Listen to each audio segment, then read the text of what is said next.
Bonjour à tous. Comme on l'a dit, je m'appelle Émilie Boisvert. Je suis pharmacienne au CHU, au Centre hospitalier universitaire de Sherbrooke. Il est encore trop haut? OK, c'est bon. Moi, je suis une pharmacienne avec 2 chapeaux. Je m'occupe, entre autres, de la clinique d'oncologie, là, comme on en a parlé au CHU. Je m'occupe de valider les ordonnances des médicaments de chimiothérapie, autant pour les médicaments par les veines que par la bouche. Je fais aussi les conseils au début des traitements, autant pour les nouveaux patients que pour les patients qui ont un 2e traitement. Peut-être que vous m'avez déjà vu en salle de traitement.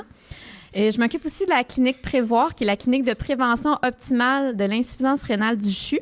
Ça, c'est pour les patients qui sont en pré-dialyse. Donc, qui peuvent avoir besoin de dialyse ou d'une greffe de rein dans les prochaines années.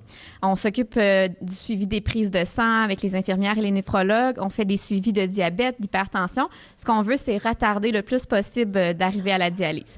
Donc, comme vous en avez déjà entendu parler, on sait que le myélome multiple peut parfois causer de l'insuffisance rénale. Donc, c'est pour cette raison-là que j'ai un intérêt particulier pour le myélome multiple parce que ça touche mes 2 secteurs d'intérêt. Les objectifs de la présentation, on va discuter d'accessibilité des médicaments. Donc, j'ai déjà entendu quelques questions là, sur ça, l'accessibilité au Québec. Là. Comment ça se fait que ce médicament-là est disponible, mais pas celui-là? On va aussi parler des médicaments en myélome, de leurs effets indésirables puis de comment les gérer, ce qui est encore plus important. On va aussi parler des thérapies de support. Ça, c'est les thérapies qu'on va donner en plus de vos médicaments contre le cancer. Donc, en plus de la chimiothérapie, là, on parle de l'Arédia ou des choses comme ça. Puis, je vais essayer de vous parler un petit peu de maladies rénales si j'ai un petit peu de temps. Donc, l'accessibilité aux médicaments. Les questions fréquentes qu'on peut se poser, c'est pourquoi mon médicament n'est pas couvert? Pourquoi est-ce que mon assurance, l'assurance privée, couvre mon médicament, mais pas le gouvernement? Pourquoi le Pomalyst, par exemple, pomalidomide, il est couvert pour mon voisin, mais pas pour moi? Donc, on va essayer de répondre à ces questions-là. Donc, ça, c'est comment ça fonctionne pour qu'un médicament soit couvert. Je vais y revenir à cette diapositive-là à la fin. Donc, on passe par le développement des médicaments, l'approbation de Santé Canada, puis par l'approbation de l'organisme au Québec qui s'appelle l'INES. Donc, le développement, je vais passer rapidement parce que Dr Leblanc a fait un magnifique travail à vous expliquer les études tantôt.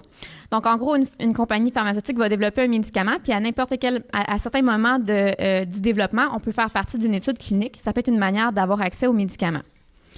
Ensuite, on va passer à l'approbation de Santé Canada. Santé Canada va évaluer les études qui ont été faites sur un médicament, puis il va déterminer si ça vaut la peine ou non d'autoriser la vente de ce médicament-là au Canada. Puis en général, le médicament va être autorisé pour une indication particulière. Il ne va pas être seulement juste autorisé pour tout le monde. Il va être autorisé, disons, dans une combinaison ou quelque chose comme ça. Puis on va tenir compte des effets indésirables et des effets du médicament, entre autres, pour savoir s'il va être approuvé ou non. Je vous ai mis ici un exemple là, de ce que le gouvernement peut dire quand il autorise un médicament à être... que Santé Canada autorise un médicament à être couvert au Canada.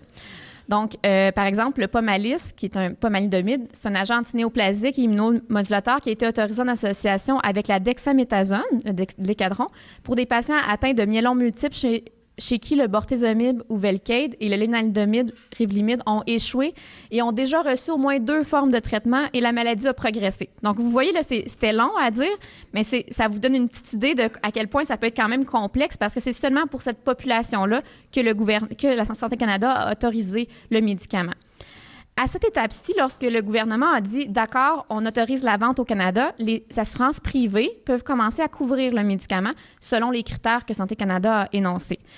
Certains programmes compassionnels des compagnies pharmaceutiques qui produisent le médicament, dans le cas ici le Pomalyst, ce serait la compagnie qui produit ce médicament-là, peuvent aussi aider à donner accès aux patients.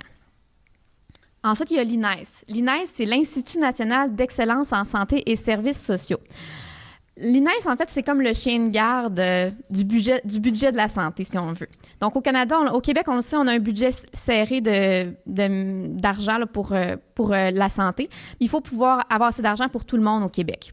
Donc, ce que l'INES va faire, c'est qu'ils vont s'assurer que les médicaments, oui, ils sont efficaces, on le sait, ils sont déjà efficaces, sont déjà des bonnes études. Santé Canada l'a autorisé. Mais on veut s'assurer que ça vaut quand même la peine de le mettre sur le marché au niveau des coûts. Puis, est-ce qu'il n'y aurait pas un autre médicament qui coûterait presque le même, qui coûterait un petit peu moins cher, mais qui ferait quasiment la même chose? Donc, par exemple, disons que vous avez un médicament qui coûte 100 000 $ pour l'année, OK, qui va donner 2 mois de plus de vie de vie sans avoir la maladie qui progresse. Mais disons que j'en ai un autre médicament à côté qui coûte 50 000 puis qui donne 1 mois et demi. Bien, je ferais pas mal mieux d'y aller avec celui qui coûte 50 000 parce qu'avec la population qu'on a au Québec, pour 2 semaines, ça vaut pas vraiment la peine. Donc, c'est ce genre de questions-là que l'INES va se poser. L'INES va faire une recommandation au ministre de la Santé du Québec qui va prendre la décision. Des fois, la majorité du temps, il va aller dans le sens de la recommandation, mais parfois, il peut aller à l'encontre de cette décision-là. Un coup que l'INES a eu sa décision, ils peuvent soit accepter ou refuser le médicament. Si c'est accepté, il y a plusieurs choses qui peuvent arriver. On peut soit l'inscrire à la liste des médicaments réguliers du gouvernement. Ça, c'est comme vos médicaments pour l'hypertension. Le médecin n'a pas besoin de faire un formulaire puis que ça soit compliqué de vous faire couvrir votre médicament pour l'hypertension. Il n'y a aucune intervention qui doit être nécessaire, sauf la prescription. C'est rare pour les médicaments de chimiothérapie, surtout les nouvelles thérapies, parce qu'ils coûtent très cher. Ensuite, il peut aussi l'inscrire à la liste des médicaments d'exception. Les médicaments d'exception, c'est qu'il y a une demande qui doit être faite, donc un papier ou par Internet maintenant. Puis, si le patient répond aux critères, donc comme on avait dit tantôt là, pour le pomalidomide, disons s'il y a eu 2 thérapies qui ont échoué, il a déjà essayé le Revlimid, il a déjà essayé le bortezomib, puis on est rendu là, en général, ça va être accepté. Le refus, ça peut être pour soi la valeur thérapeutique. Ça veut dire que le médicament, il y a un effet, mais on n'est pas assez certain que l'effet en vaut le coût. Puis parfois, ça peut être pour le coût. Disons, le médicament coûte trop cher. La compagnie demande, disons, 120 000 par année pour son médicament, par personne. À ce moment-là, l'INES va dire, bon, là, allez vous parler, les compagnies pharmaceutiques, avec le gouvernement, puis voyez si on est capable d'arriver à une entente, puis de diminuer le prix du médicament pour que ça ait plus d'allure, pour que le gouvernement soit capable de couvrir ça.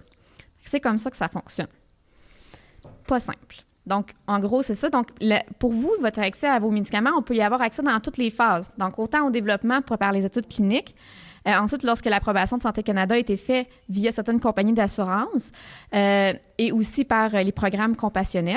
Puis ensuite, lorsque le gouvernement le couvre, bien, à ce moment-là, si c'est médicaments d'exception, on a l'accès à tout le monde. Il y a aussi une autre entité qui s'appelle les médicaments, les patients d'exception. Ça, c'est quand on est des very important persons, on est des personnes particulières, puis le médecin va considérer qu'avec les thérapies qu'on a déjà reçues, puis notre maladie particulière, on devrait avoir accès à ce médicament-là. Donc, ils vont écrire une longue lettre au gouvernement et le gouvernement va décider si oui ou non le médicament peut être couvert. Fait que ça va être pour des personnes particulières. Fait que c'est un peu plus compliqué, mais dans certains cas, ça va fonctionner. Le traitement du myélome multiple. Donc, on en a déjà parlé. Le myélome multiple, ça ne se guérit pas.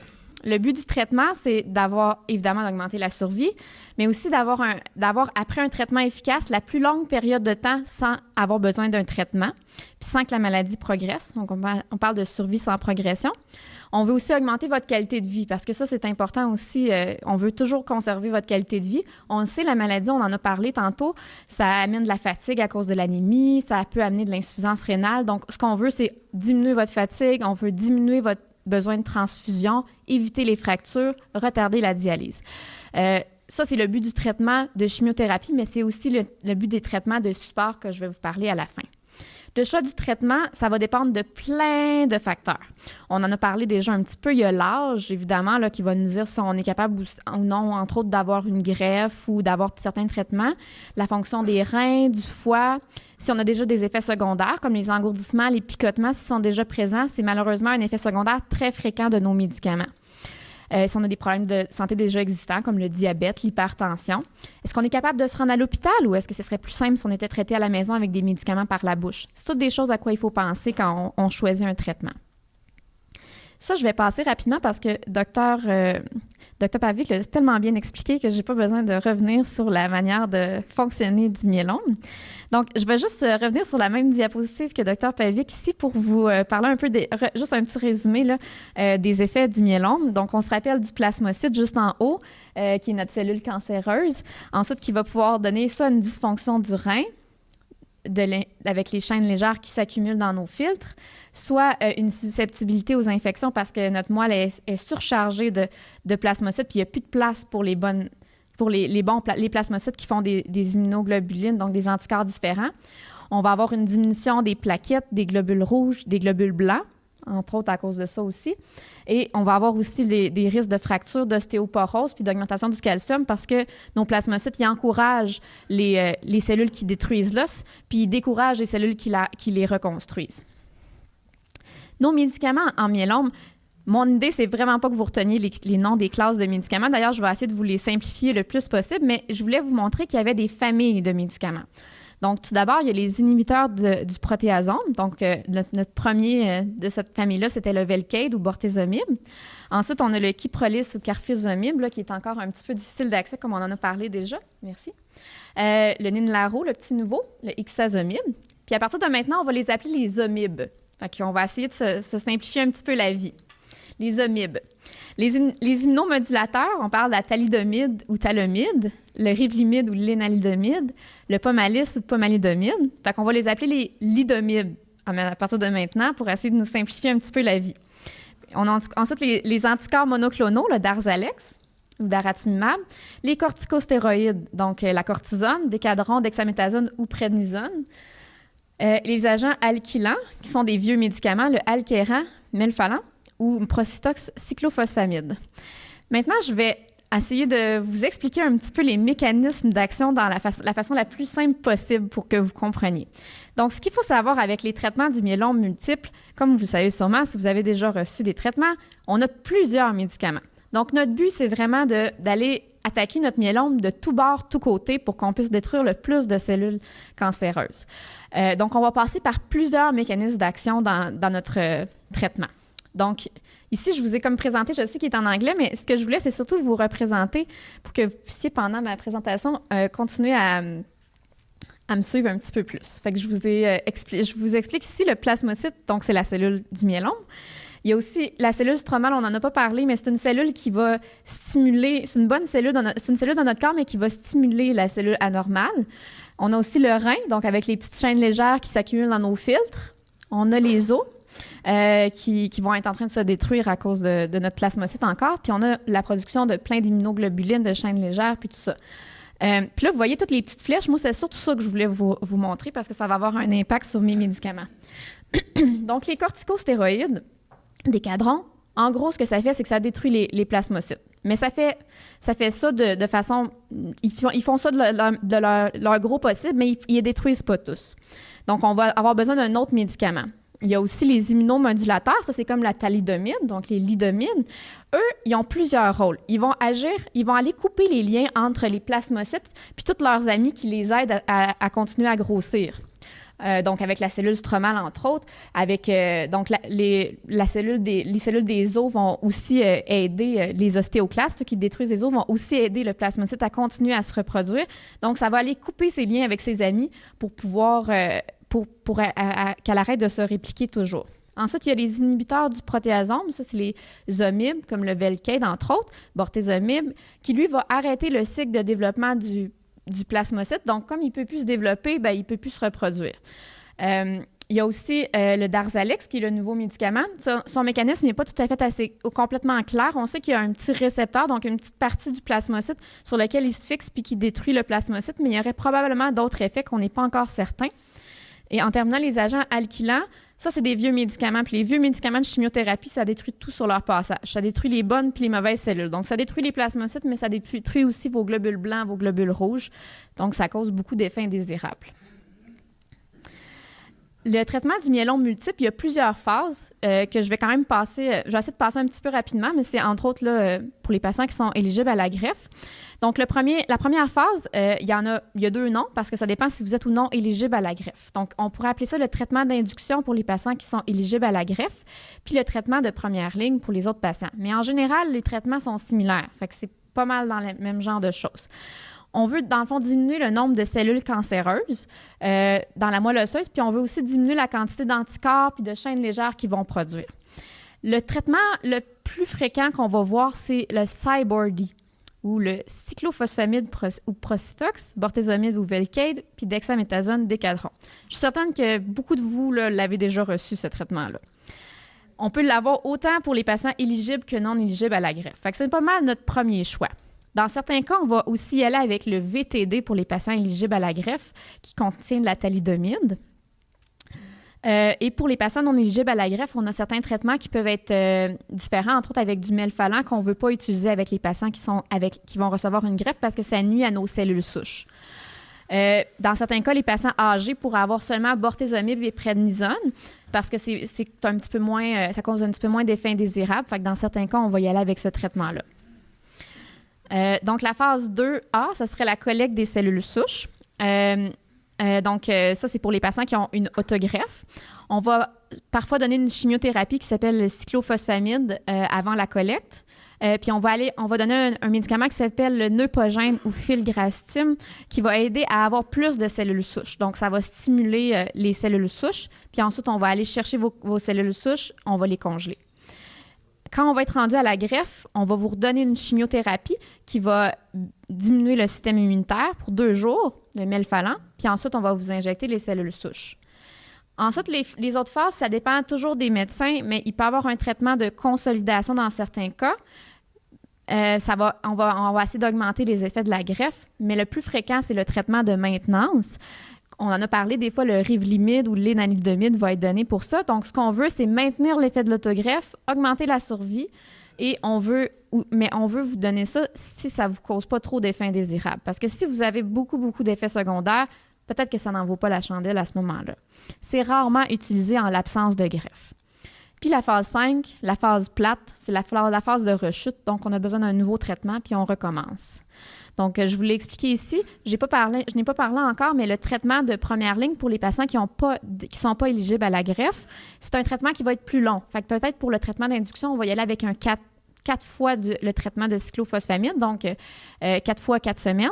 Tandis que pour un patient qui n'est pas éligible à la greffe, on va en donner plus longtemps pour que ça dure, que l'effet soit meilleur. Puis j'ai mis des flèches parce que la rechute, on ne sait pas quand elle peut arriver. Elle peut arriver pendant le traitement de maintien, elle peut arriver pendant le traitement de première ligne ou elle peut arriver après une pause. Ça dépend vraiment des personnes. Les médicaments en myélome multiple. Donc, je vais vous parler un petit peu de chacune des classes et de leur accessibilité, entre autres. Donc, les immunomodulateurs, on se rappelle, c'est les lidomides, donc la thalidomide. Je vais reparler rapidement là, de l'histoire de la thalidomide. On en a parlé un petit peu, donc ça a marqué pas mal tout le monde dans l'imaginaire dans les années 60. Ça a été commercialisé au Canada entre 59 et 62. C'était un sédatif, donc un médicament qui endormait les femmes enceintes, puis ça contrôlait leur maux de cœur. C'est sûr que quand on dort, on a moins mal au cœur d'habitude. Comme le médicament traversait le placenta, qui est en fait l'enveloppe là, qui englobe le bébé, bien, ça affectait le bébé. Puis on a eu plusieurs malformations, des enfants sourds, aveugles, mais surtout les problèmes de développement des membres, dont des membres plus courts ou des membres qui n'avaient pas. Parfois, on avait aussi des décès avant la naissance. Ça a donc été retiré du marché, puis ça a amené beaucoup, beaucoup de recours collectifs contre ce médicament-là. Il y a eu environ 5000 survivants de ce médicament-là dans le monde. Mais en 2006, on l'a réautorisé au Canada. Donc, on l'a vu à la fin des années 90, là, ça a été étudié en myélome multiple. Mais là, évidemment, là, la thalidomide, ça a tellement marqué l'esprit collectif qu'on a dû créer un programme particulier de surveillance pour ce médicament-là. Vous en avez peut-être déjà entendu parler si vous êtes sous thalidomide, Revlimid ou Pomalyst, qui s'appelle le programme REVAID. Donc, tous ces médicaments-là doivent en faire partie. Le programme REVAID, c'est un programme de surveillance des grossesses. Donc, c'est sûr que c'est peut-être pas quelque chose de très fréquent, des femmes en âge d'avoir des enfants qui ont le myélome multiple, mais ça l'arrive quand même. Donc, dans tous les cas, il faut remplir un formulaire d'inscription au programme REVAID, même si vous avez 75 ans puis que vous êtes un homme. Donc, les patients peuvent être contactés par ce programme-là pour la couverture des médicaments. Pour les femmes en âge de procréer seulement, on va avoir besoin des tests de grossesse négatifs, 2 avant le traitement, puis il va y avoir un questionnaire à chaque mois pour s'assurer qu'ils ne sont pas enceintes. Puis, ils ont besoin d'avoir 2 méthodes de contraception qui sont nécessaires. Par contre, la pilule contraceptive, c'est généralement pas notre premier choix parce que ça peut faire des caillots, puis on peut avoir des caillots avec ces médicaments-là aussi. Pour les hommes, on va recommander le condom en tous les relations sexuelles parce qu'il peut y avoir une transmission via le sperme. Puis, il y a seulement 2 pharmacies au Québec qui peuvent les distribuer, vu qu'on veut vraiment garder ça le plus sécuritaire possible. Ils sont à Montréal, la pharmacie Mascotte et la Rivière, puis la pharmacie Michael à Saraf. Donc, les médicaments de cette classe-là, donc, ils sont tous par la bouche, c'est facile. Pour la fréquence, la majorité, le thalidomide, c'est tous les jours au coucher, mais pour les autres, c'est des cycles de 21 sur 28 jours. Le Revlimid, ça se pourrait que vous l'ayez aux 2 jours si vous avez les reins qui vont moins bien. Dans la place dans la thérapie, Santé Canada les a tous autorisés. Fait qu'ils sont tous autorisés sur le marché canadien. Pour ce qui est de la thalidomide, c'est un médicament d'exception, donc il faut remplir un questionnaire. C'est autorisé par les assurances privées, parce que les assurances privées, je ne vous l'ai pas dit, mais lorsque le gouvernement a dit on donne accès à ce médicament-là, eux, ils n'ont pas le choix de faire pareil. Donc, il faut qu'ils suivent le gouvernement. Ils peuvent faire plus, mais ils ne peuvent pas faire moins. Pour ce qui est du Revlimid, c'est un médicament d'exception avec la dexaméthasone ou Decadron après 2 traitements ou plus pour des patients qui sont en bonne forme physique. Donc, l'énalidomide, dexaméthasone, puis ça peut être aussi autorisé pour le maintien après une autogreffe, là, comme on en a parlé tantôt. Le Pomalyst, lui, a été refusé en 2014 par l'INES. Le coût était trop élevé par rapport à l'efficacité, mais c'est parfois accepté en 3e ligne par la mesure de patient d'exception, comme on l'a dit tantôt, après l'essai du bortezomib puis du lénalidomide, là, un peu comme l'information que je vous avais donnée au début. Les assurances privées pourraient le couvrir, évidemment. Les inhibiteurs du protéasome, fait que c'est nos omib, fait que Velcade, Kyprolis, Ninlaro. Donc, eux, les 2 premiers, c'est des injections qui se font. Le premier, c'est une injection en général sous la peau qu'on fait plus que par les veines. Le Kyprolis, c'est une injection par les veines. Puis le Ninlaro, c'est notre petit dernier par la bouche. La fréquence, c'est soit 1 à 2 fois par semaine. Tous les médicaments ont été autorisés par Santé Canada. L'INES a accepté le Velcade sur la liste d'établissements de santé. Donc, on n'a pas besoin des assurances privées ou du gouvernement dans ce cas-là. C'est toujours couvert par nos hôpitaux. Pour ce qui est du Kyprolis, ça a été refusé en octobre 2016 avec le lénalidomide et la dexaméthasone, mais ça sera réévalué en juin 2017 avec la dexaméthasone après 1 à 3 traitements déjà reçus. Donc, on a peut-être un espoir ici d'avoir notre carfilzomib qui soit couvert. Pour le Ninlaro, ça va être évalué en juin 2017 avec le lénalidomide et la dexaméthasone après un traitement qui n'a pas fonctionné. Donc, là, j'en profite pour vous dire que, pour s'il y a des gens à l'extérieur qui nous écoutent, que tout ça, c'est vrai aujourd'hui, 8 avril 2017. Parce que ça change très, très, très rapidement. Donc, ça se peut que la semaine prochaine, ça soit plus tout vrai. Je continue avec les anticorps monoclonaux. C'est le Darzalex, notre petit dernier. Donc, qui a été approuvé par Santé Canada en septembre, après 3 traitements essayés. Donc, ça, c'est des patients des gens qui ont reçu beaucoup, beaucoup de traitements déjà, là. Donc, on parle de un zomib puis un lidomide au moins.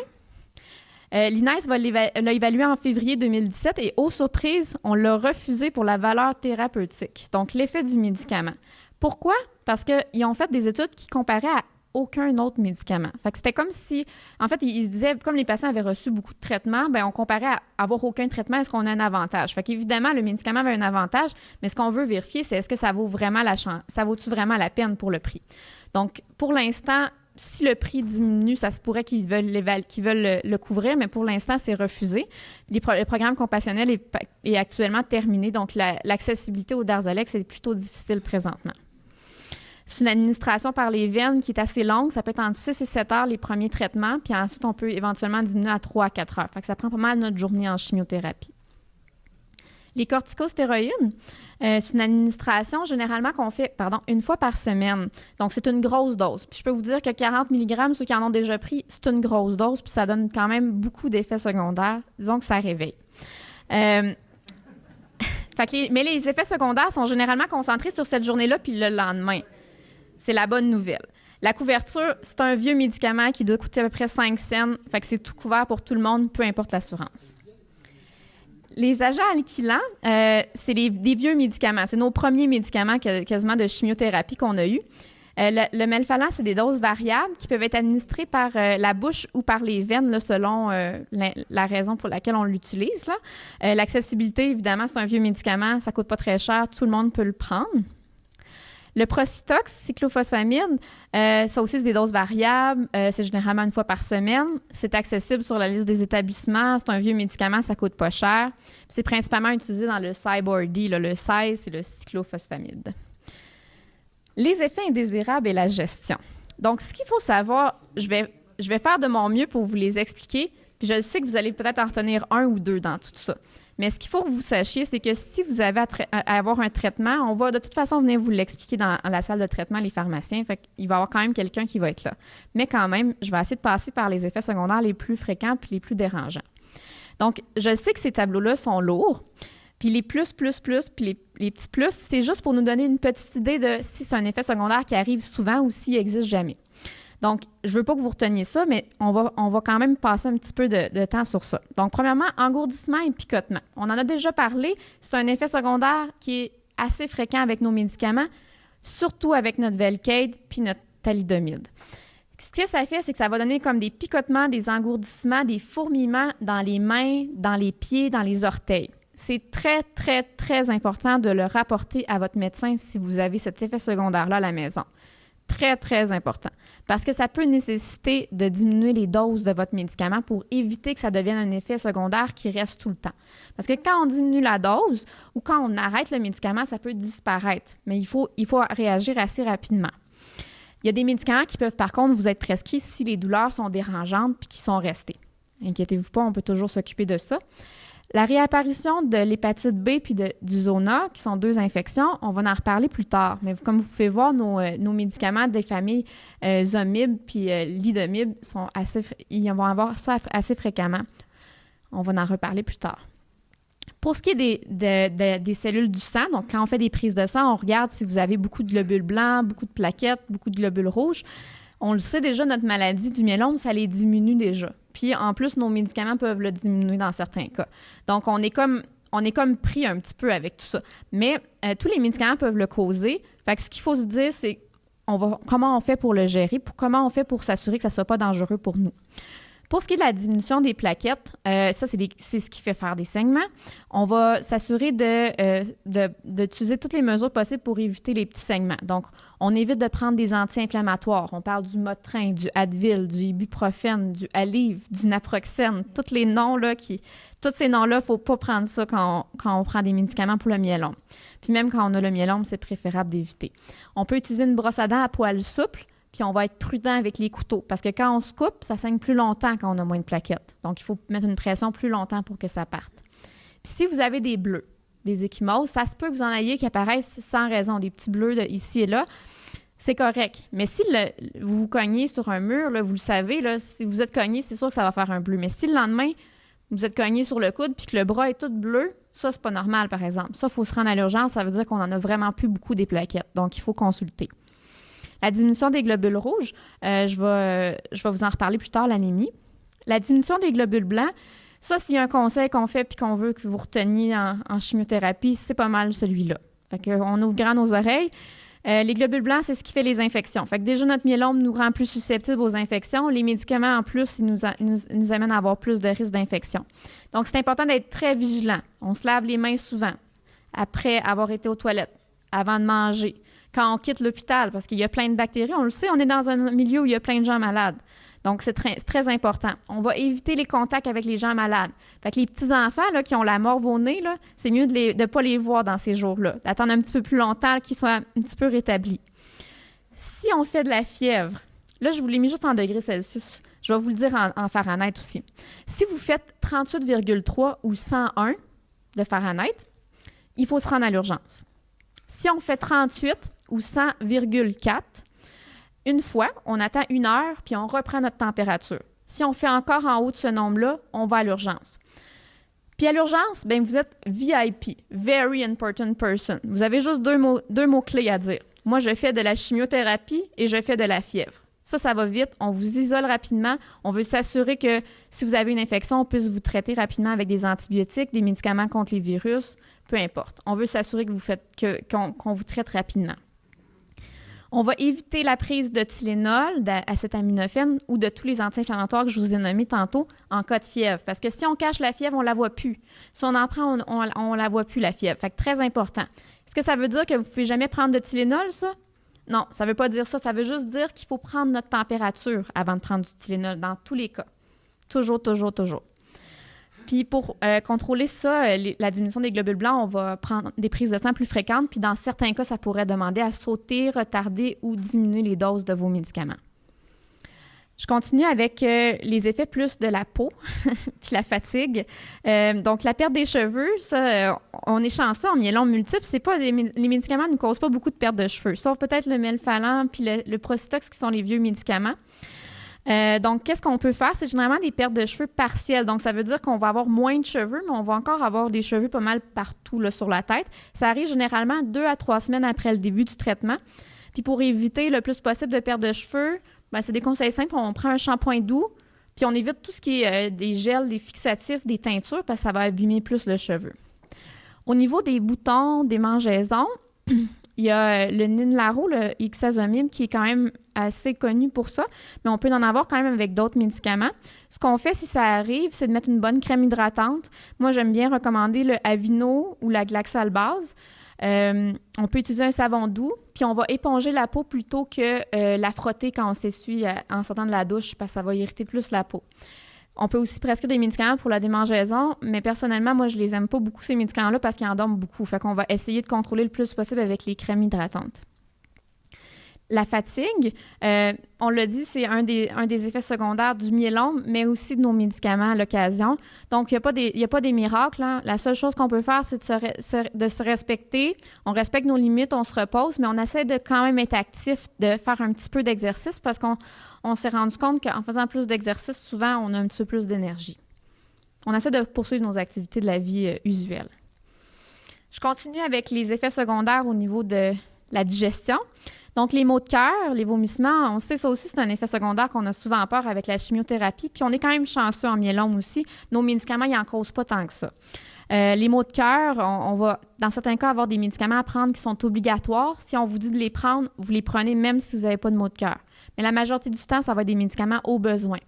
Puis les médicaments au besoin, c'est important de les prendre dès les premiers signes de maux de cœur. Il ne faut pas attendre, dire, ça va peut-être passer, je vais attendre une petite demi-heure. Non, on les prend dès que ça arrive pour être certain que l'effet soit assez rapide. Puis on avise l'équipe traitante si on a des maux de cœur parce que pour nous, c'est jamais acceptable que vous ayez des maux de cœur. On a tellement des bons médicaments pour les contrôler là, qu'on peut faire beaucoup mieux. Fait que vous nous appelez puis on va vous aider avec ça. Ensuite, les selles molles, les selles dures, bon, ça, c'est un petit peu comme dans la vie de tous les jours. Il y a des gens que eux, la majorité du temps, ils ont des selles molles, puis il y en a qui ont toujours des selles dures. Puis ça dépend des personnes, puis les médicaments, c'est un petit peu comme ça. On a certains médicaments qui causent un petit peu plus de diarrhée, mais en général, ça va dépendre des personnes. Donc, qu'est-ce qu'on fait? Si on a de la diarrhée, on boit beaucoup d'eau. Si on a de la constipation aussi, la diarrhée, ça va nous empêcher de se déshydrater. Puis si on a de la constipation, ça va rendre nos selles plus molles. Aussi, pour la diarrhée, on peut prendre du Imodium si ça arrive. Mais si on a plus que 3 selles par jour liquide, on est mieux d'appeler un professionnel, une infirmière pivot, le pharmacien. On en parle à quelqu'un. Pour ce qui est de la constipation, on peut manger des fibres. Le jus de pruneau, c'est un truc de grand-mère, mais ça marche bien. Puis on peut prendre des médicaments contre la constipation. Vous nous lâchez un petit coup de fil à la pharmacie d'oncologie, puis ça va nous faire plaisir. Vous appelez votre pharmacien communautaire, il va pouvoir vous en recommander sans problème. Les ulcères dans la bouche, c'est plus avec les vieux médicaments qu'on va voir ça, mais ça peut être assez dérangeant. Si ça arrive, on va avoir des petits gargarismes qu'on peut faire à la maison là, qui contiennent de l'eau, du sel, puis du bicarbonate de soude, la petite vache, qu'on va utiliser 4 fois par jour. On évite toujours les rince-bouches qui contiennent de l'alcool parce que ça va déshydrater, ça va amener plus de douleur. Puis si ça devient grave au point où on a de la difficulté à s'alimenter ou que c'est vraiment beaucoup de douleur, à ce moment-là, on va en parler avec notre médecin ou avec notre pharmacien. On peut vous prescrire des médicaments pour ça. Puis les ulcères, c'est principalement les bactéries de la bouche qui font ça. Donc, meilleure chose à faire, on se brosse les dents souvent, 4 fois par jour, comme notre dentiste aimerait qu'on le fasse, puis on a moins de chances d'avoir des ulcères. Au niveau de l'appétit, il y a certains médicaments qui causent des diminutions d'appétit. Puis on a un médicament qui cause des augmentations de l'appétit. C'est notre Décadron, encore une fois par semaine, là, qui peut donner un bon petit boost d'appétit. Donc, il n'y a pas des miracles à faire là, pour la diminution d'appétit. On mange assez souvent des petits repas, puis on essaie de manger des aliments dont on a envie. Puis pour l'augmentation de l'appétit, on essaie de manger à sa faim, mais on essaie de faire attention à ne pas trop prendre de poids non plus, fait qu'on se limite un petit peu. Pour ce qui est des brûlements d'estomac, on va en reparler un petit peu tantôt, mais il y a certains médicaments qui causent beaucoup de brûlements d'estomac, entre autres le Décadron.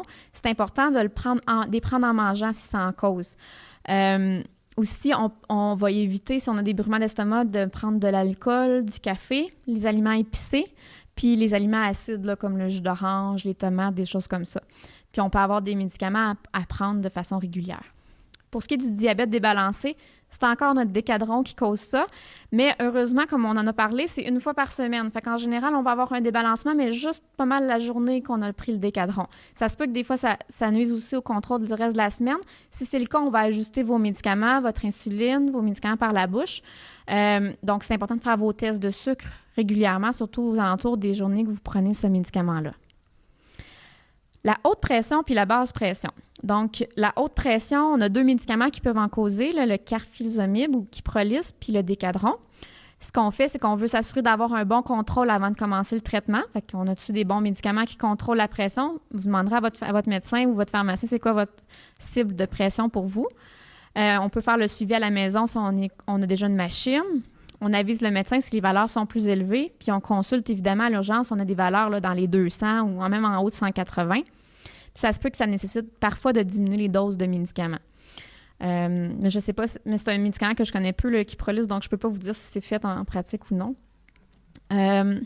Pour ce qui est de la basse pression, il y a beaucoup de médicaments aussi qui en causent. Toutes nos zomibes quasiment, puis nos lidomides nous en causent. Donc, on se lève lentement. Il n'y a pas grand-chose d'autre à faire, malheureusement. On peut aussi avoir de l'enflure des jambes. Ça peut être assez dérangeant.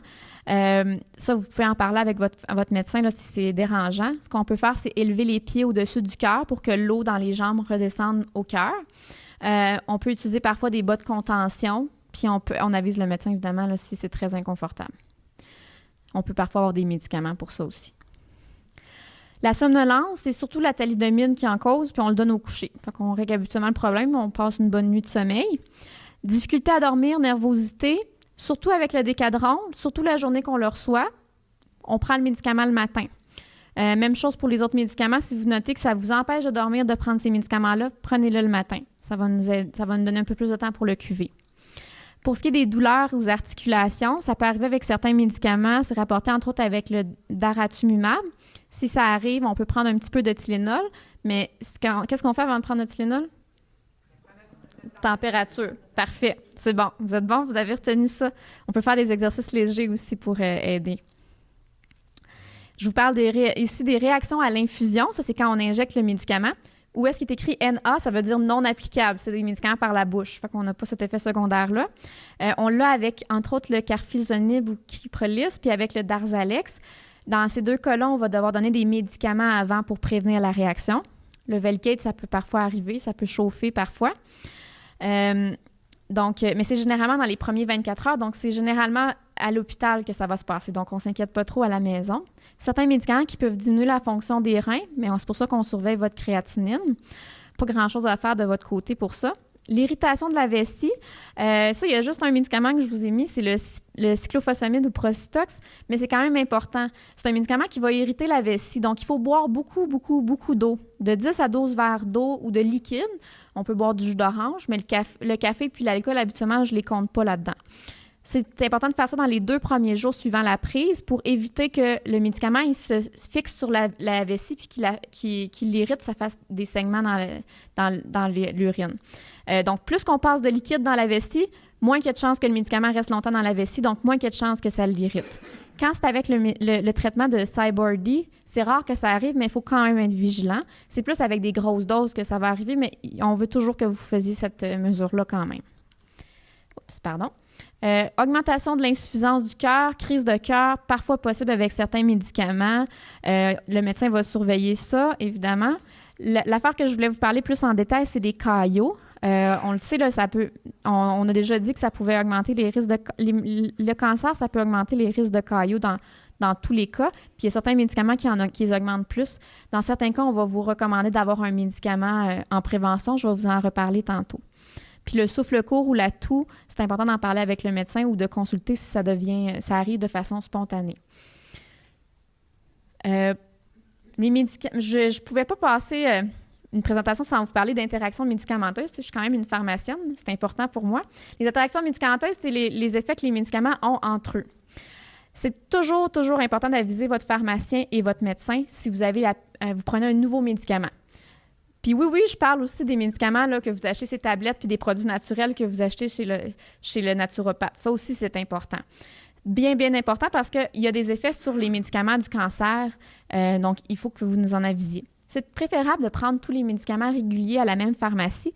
Là, je ne parle pas évidemment du Revlimid ou thalidomide là, qui doit être pris dans une pharmacie particulière, évidemment, mais c'est important que tout le monde soit au courant des médicaments que vous preniez. Moi, je vous recommande d'avoir une petite liste sur vous tout le temps quand vous vous promenez dans votre portefeuille. Il y a des produits naturels puis des aliments à éviter absolument. On vous en a peut-être déjà parlé. Le thé vert puis le pamplemousse ou le jus de pamplemousse, ça augmente l'effet toxique des médicaments. Donc, on se ramasse avec des effets secondaires pires avec ça. Fait que c'est très important de toujours les éviter, ces deux-là. Il y a aussi les probiotiques. On le sait, c'est des bonnes bactéries. Ils nous le disent toutes les publicités à la télé, là, c'est des bonnes bactéries, prenez-en. Mais quand on a notre système immunitaire qui est plus faible, ça se peut qu'ils prennent l'opportunité de nous infecter. Donc, on évite les produits qui contiennent des probiotiques, donc les yogourts qui sont écrits le plus probiotiques en gros.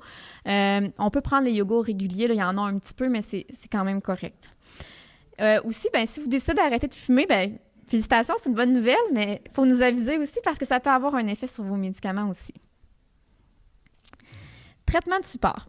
Donc, on va parler de santé des os. Donc, la majorité des patients, on l'a vu tantôt, avec le myélome, on va avoir plus de chances d'avoir de maladies des os, fractures, ostéoporose. Donc, les médicaments qu'on donne, ils vont permettre de solidifier les os, de diminuer la douleur, puis aussi d'éviter d'avoir un calcium trop haut dans le sang. Les médicaments, vous les connaissez sûrement, le Aredia ou Pamidronate, puis peut-être que certains d'entre vous ont le Zometa ou acide zolhydronique. Ces deux-là, c'est des injections qu'on fait une fois par mois par les veines. C'est des médicaments. L'Aredia, c'est le médicament qui est toujours couvert par les assurances, c'est le premier choix. Puis le Zometa, il peut être couvert si vous avez des effets secondaires avec l'Aredia. La durée de traitement, ça dépend des personnes. Si vous avez eu une greffe, ça se peut qu'on vous donne ça juste 1 an après la rémission complète de la maladie. Dans les autres cas, on va vous le donner pour 2 ans. Je vais vous en reparler pourquoi. Puis pour certaines personnes, on va le donner plus longtemps que ça. Si on arrête le médicament puis que vous avez une récidive, on va reprendre votre médicament. Puis ça, il faut toujours l'associer avec le calcium puis la vitamine D. Ce qu'il faut savoir, c'est que les os, là, c'est comme un mur de briques. Le calcium puis la vitamine D, c'est les briques. Puis les médicaments qu'on vous donne, c'est ce qui est comme le coulis entre les briques. Le mortier. Merci beaucoup, monsieur. Donc, si vous ne prenez pas le calcium et la vitamine D, ça va être pas mal moins efficace. Parce que juste du mortier, habituellement, ça ne tient pas bien sur un mur. Les biphosphonates, ils ont une affectation, un effet secondaire bien plate qui affecte la mâchoire. Ça fait mourir le tissu des os de la mâchoire. On appelle ça de l'ostéonécrose de la mâchoire, puis on n'aime pas ça, nous autres, on a bien peur de ça, mais c'est assez rare, une chance. Ça arrive quand on le prend pour plus que 2 ans. Fait que c'est pour ça qu'on limite la durée de traitement à 2 ans habituellement. Comment on peut éviter d'avoir ça? On a une bonne hygiène dentaire. Fait qu'encore une fois, notre dentiste serait bien content de nous. On se brosse les dents 2 à 4 fois par jour, soit dentaire, rince-bouche, sans alcool de préférence. Puis on va voir les chirurgies dentaires nécessaires avant de débuter le traitement. Donc, si on a besoin d'enlever une dent ou quelque chose, on va le faire avant. Si c'est pendant la prise, il faut aviser votre dentiste puis votre médecin. Puis on va avoir un examen régulier, mais j'ai pas de durée au nombre de temps, mais c'est aux 6 mois d'après moi. Là. Ouais. Donc, ça peut aussi causer une légère fièvre qui peut apparaître jusqu'à 48 heures après la prise. Puis je vous permets de prendre du Tylenol dans ces cas-là, même si vous faites de la fièvre. Réaction à l'infusion, c'est pour ça qu'on vous le donne à l'hôpital, mais ça arrive pendant que vous êtes là-bas, donc on peut s'en occuper, puis ça diminue toujours le risque avec le temps. On peut avoir des maux de tête, surtout avec l'Aredia. Puis le médicament peut aussi diminuer la fonction des reins, puis il faut l'ajuster si notre fonction des reins est diminuée. Donc, ça se pourrait que quand vous ayez au centre de perfusion, on vous le donne sur plus longtemps. La raison pour laquelle on vous le donne sur plus longtemps, c'est parce que vos reins vont moins bien. Fait faut pas chialer après l'infirmière puis dire « Hey, pourquoi moi je l'ai en 4 heures? Là, c'est donc bien long. » C'est parce qu'on veut protéger vos reins. Un médicament peut vous être prescrit pour faire augmenter vos globules blancs. Ça s'appelle le Neupogène. C'est aussi celui-là qu'on donne là, quand on veut avoir une greffe de cellules souches. C'est une injection sous la peau qui est une fois par jour pour quelques jours. C'est un médicament d'exception, mais il est généralement couvert.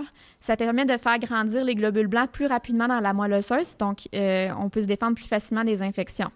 Les effets secondaires, c'est des maux de tête puis des douleurs aux os qui peuvent être assez importantes. Parlez-en au médecin si le Tylenol puis le Tylenol n'est pas suffisant, on peut vous prescrire autre chose. La prévention des infections, on en reparle, le Zona.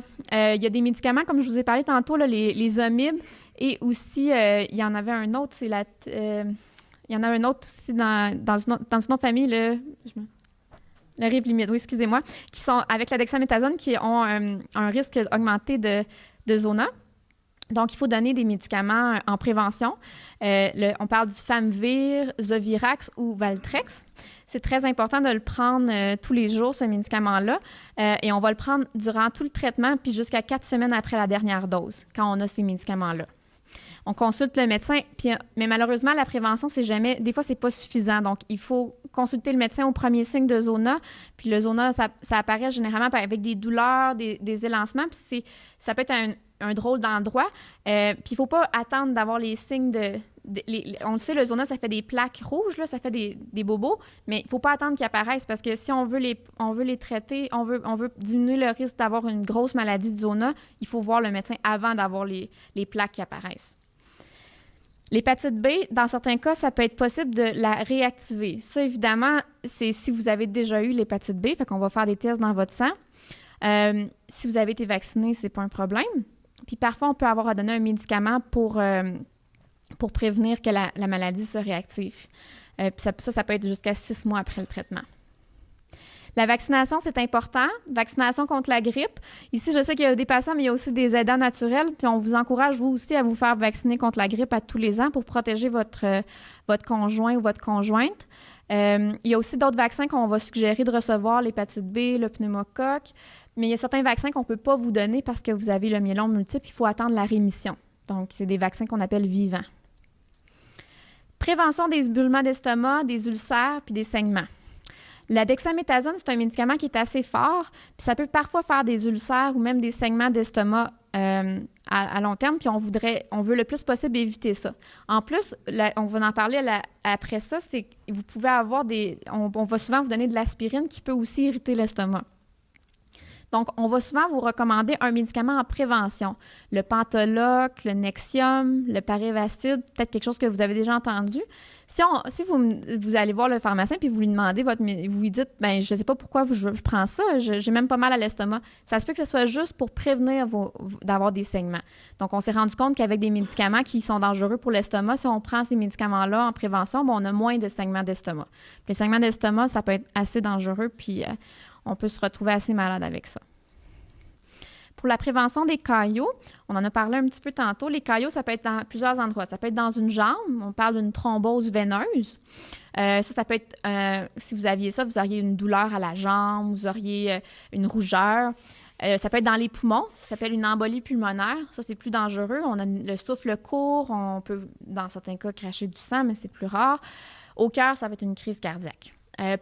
Comme la maladie, le cancer cause toujours une augmentation des caillots. Puis en plus de ça, il y a des médicaments qui augmentent encore plus les risques. On va vous donner une prévention. Fait que si vous recevez de la thalidomide, du lénalidomide ou du pomalidomide, on va vous donner une petite aspirine de bébé, 80 mg une fois par jour. Si vous avez d'autres problèmes de santé, ça se peut qu'on vous suggère d'avoir une injection une fois par jour dans le ventre, sous la peau, qui s'appelle soit le Fragmin ou daltéparine, le Venox ou enoxaparine, puis Inoep, tinzaparine qu'on va parfois voir aussi. Puis si vous avez un caillot qui apparaît dans les poumons ou dans la jambe, on va devoir vous donner une héparine plus forte à tous les jours pour prévenir que ça arrive encore. L'anémie, la raison pourquoi ça apparaît, on en a parlé déjà, là, ça a envahi la moelle osseuse, les cellules, les plasmocytes, les cellules cancéreuses, donc il n'y a plus de place pour la fabrication des autres cellules. En plus, ça se peut que vous ayez un petit peu d'insuffisance rénale, de dysfonction des reins, puis l'hormone qui aide à fabriquer les globules rouges dans le sang, qui s'appelle l'érythropoïétine ou EPO, est comme diminuée parce que notre rein va moins bien. Donc, le traitement, transfusion de sang, on va traiter le myélome rapidement, c'est ça qui va souvent aider à guérir de l'anémie. Puis rarement, on peut avoir à utiliser des médicaments qui sont des remplacements de l'EPO. C'est ce que les cyclistes malhonnêtes utilisent là, pour gagner des courses. Ça s'appelle l'Aranesp ou l'Eprex. Mais attention, ça augmente le risque de caillots, ces médicaments-là aussi. Donc, comme je vous dis, c'est pas très fréquent qu'on va les utiliser. J'ai un petit peu de temps encore? Oui, pour la maladie des reins et le myélome. Ça fait déjà 3-4 ans que je m'occupe des patients en insuffisance rénale. Donc, c'est un petit peu plus mon dada. Maladie des reins, on parle de 25 à 50 %. Donc, un patient sur 2 à 4 qui peut souffrir de dysfonction des reins quand on découvre le myélome.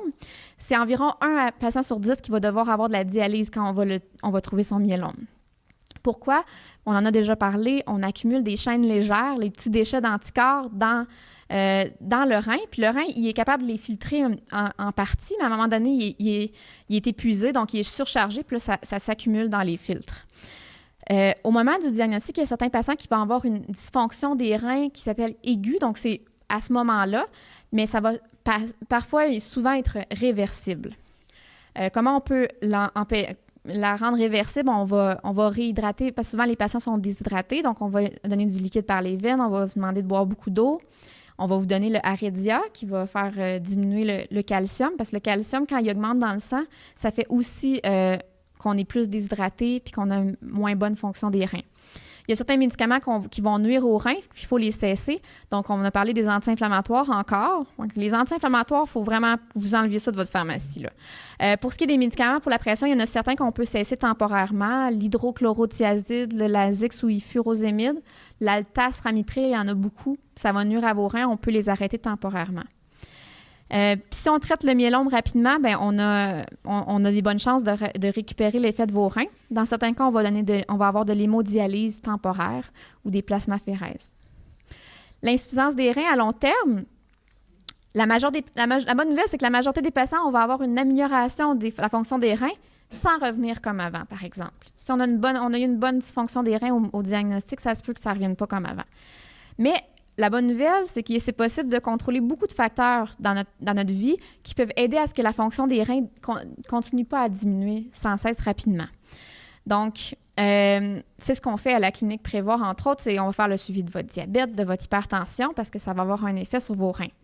Le diabète, comment on contrôle ça? Bien, l'alimentation, l'exercice, les médicaments. La haute pression, même chose. Alimentation, exercice, médicaments. Le cholestérol, les médicaments puis l'alimentation. L'obésité, on va essayer de perdre du poids, on va faire de l'exercice, l'alimentation encore. La cigarette, ça va nuire à vos reins, fait qu'on arrête de fumer, il faut avoir de la motivation. Puis être inactif, c'est pas bon non plus, donc on fait un petit peu d'exercice autant qu'on est capable, il faut de la motivation. Fait comme vous avez vu, là, mes termes sont tous pareils, tout est dans tout. L'alimentation, l'exercice, c'est toujours très important. Puis il faut de la motivation pour faire tout ça. En conclusion, le myélome multiple, c'est une maladie qui ne se guérit pas, mais les traitements prolongent de plus en plus la survie. On veut préserver votre qualité de vie, c'est essentiel pour nous.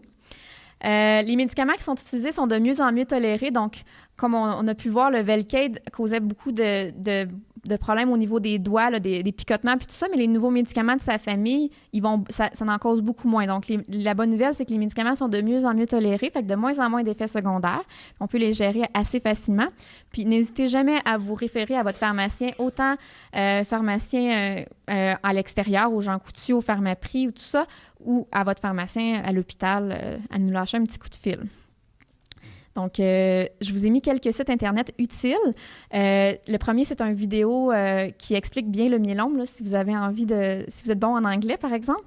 Puis, je vous ai mis aussi 2 sites Internet, la Société canadienne du cancer, qui explique très bien les médicaments si vous avez envie d'en connaître un peu plus pour les patients. Puis, Santé Canoë, section médicaments, j'aime mieux que vous ayez sur ce site-là que sur n'importe quel site Internet qui pourrait ne pas être fiable. Donc, est-ce que vous avez des questions?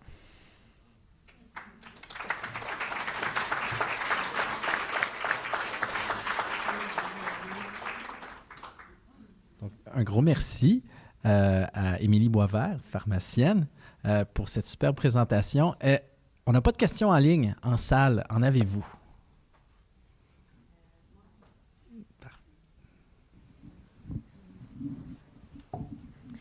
Pour le Zona, il y a un vaccin, il me semble, qui existe pour ça. Oui. Pourquoi les patients ne l'ont pas au départ pour essayer d'éliminer la chance de l'avoir? Si je ne me trompe pas, je pense que c'est un vaccin vivant. Donc, on ne peut pas le recevoir quand on a le myélome parce que notre corps n'est pas assez fort pour combattre. Ça se pourrait que le virus, dans le fond, même s'il est moins fort là, dans le vaccin, puisse nous infecter. Donc, on ne peut pas recevoir le vaccin contre le Zona, malheureusement. Mais si, à un moment donné, vous êtes en rémission, ça pourrait que ça soit une possibilité. Oui, moi, c'est par rapport aux probiotiques et puis le thé vert. Moi, ça m'aidait, point de vue sel, les probiotiques. au lieu de prendre des médicaments. Pourquoi tu dis que c'est pas recommandé? Les probiotiques, c'est que en fait, c'est des bactéries, c'est des bonnes bactéries qu'on dit, mais malheureusement, quand on a notre système immunitaire qui est plus faible, des fois, ça peut devenir des mauvaises bactéries, donc ils pourraient nous infecter. Par contre, c'est quand même, on n'a pas beaucoup de... Le problème avec les produits naturels, c'est qu'on n'a souvent pas beaucoup d'études, on ne le sait pas. C'est un risque souvent qui est théorique, donc on se dit, on voudrait-tu avoir cet effet secondaire-là? Pas vraiment, mais ça se pourrait que ça n'arrive pas non plus. Donc, c'est sûr que si ça vous aide, vous pouvez l'utiliser, mais moi, j'irais peut-être plus avec des yogos plutôt qu'avec les pilules de probiotiques là, pour diminuer notre risque.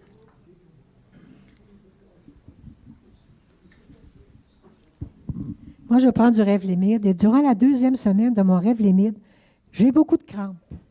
Dans les pieds, dans les mains, en dessous des seins. Il n'y a pas rien pour enlever ça, hein? Oui. En fait, je ne sais pas si spécifiquement pour le Revlimid, mais il y a un médicament qu'on utilise entre autres en insuffisance rénale qui fonctionne assez bien. C'est une vitamine, ça s'appelle la vitamine B6. 25 mg, c'est habituellement très efficace. C'est une demi-pilule en général. Puis on la prend tous les jours. Puis il n'y a pas d'effet secondaire, puis il n'y a pas d'interaction avec aucun médicament. Moi, je l'essayerais. C'est pas un effet secondaire qui est rapporté, mais j'ai parlé avec une pharmacienne de chez Mascotte et La Rivière hier, puis elle m'a dit que c'était très rapporté par les patients. Oui. C'est bon. Donc, une question qui touche le volet du pharmacien communautaire versus pharmacien en oncologie. Comment fait-on la distinction entre les deux et quand contacter l'un et l'autre? Ça dépend, premièrement, où est-ce que vous recevez votre médicament. Fait que si c'est votre médicament par la bouche, je vous suggère de parler à votre pharmacien communautaire. Donc, si c'est le Revlimid ou le thalidomide, vous avez votre pharmacie là, spécialisée qui peut vous aider. Si vous recevez un médicament par la bouche dans une autre pharmacie au Québec, à Sherbrooke, par exemple, vous pouvez vous référer à votre pharmacien aussi. Nous, quand on vous fait le conseil à la pharmacie de chimiothérapie au CHU, on vous fait le conseil pour le départ, puis on vous dit de vous référer à votre pharmacien. On vous donne les effets secondaires possibles là, de ce médicament-là, mais pour la suite, on leur envoie un formulaire avec tous les effets secondaires que vous pourriez avoir, puis comment les gérer. Ils peuvent toujours nous lâcher un petit coup de fil là, s'ils ont des questions. Mais en gros, la différence, c'est si c'est par la bouche, en général, c'est votre pharmacien à l'extérieur, puis si c'est par les veines ou dessous la peau, ça peut être nous à la pharmacie de chimiothérapie. On a le temps peut-être pour une dernière question. Quelqu'un en salle? Hervé, vous aviez la main levée tout à l'heure. Vous avez besoin de micro? J'ai de la bonne voix, mais pas exagérer. Non. D'abord, un commentaire. À un moment donné, j'avais appelé le 811 quand j'ai eu des complications et on m'a dit de parler à mon pharmacien spécialisé, non mon oncologue. Excuse. Parce qu'il s'y retrouvait beaucoup mieux. Et ils ont eu raison. L'autre chose, tu as mentionné avec le pamidramate. Oui. Mais, je ne ferai pas de commentaire là-dessus. L'autre chose, tu as mentionné qu'avec le pamidramate, que je devrais prendre des vitamines D et du calcium. De préférence, oui. OK, j'en ai vu pendant des années, mais on ne me l'a jamais dit. OK. Oui, il faudrait avoir du calcium et de la vitamine D pour que ça fonctionne mieux. Merci beaucoup. Ça fait plaisir. Donc, encore une fois, une bonne main d'applaudissements pour Émilie Boisvert. Très bonne présentation, pertinente.